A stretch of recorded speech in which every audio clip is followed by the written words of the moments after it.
O'zbek fuqarolari darhol xabardor bo'ling. Ertaga O'zbekiston hududida qanday ob-havo bo'lishi prognoz qilindi. Assalomu alaykum hurmatli tomoshabin. Tezkor yangiliklardan birinchilardan bo'lib xabardor bo'lishni istasangiz, videomiz ostida bir dona like va podpisatsiya tugmachasini bosib qo'yishni unutmang.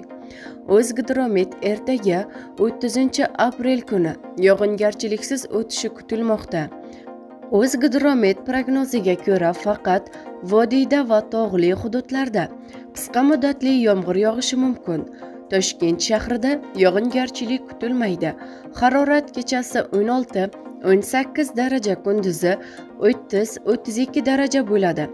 Qoraqalpog'iston Respublikasi va Xorazm viloyatida ba'zi joylarda qisqa muddatli yomg'ir yog'ishi va momaqaldiroq bo'lishi mumkin.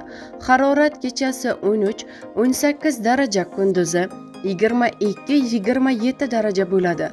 Buxoro va Navoiy viloyatlarida yog'ingarchilik kutilmaydi. Harorat kechasi 15-20 daraja, kunduzi 30-35 daraja bo'ladi. Toshkent, Sirdaryo, Jizzax va Samarqand viloyatlarida yog'ingarchilik kutilmaydi. Harorat kechasi 13-18 daraja, kunduzi 28-33 daraja bo'ladi.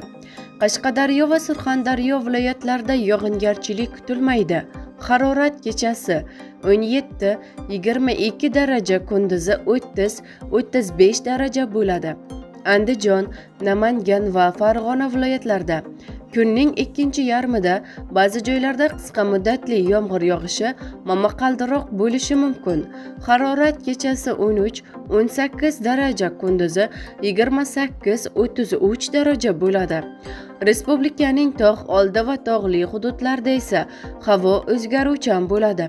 Ayrim joylarda qisqa muddatli yomg'ir yog'ishi va momaqaldiroq bo'lishi mumkin.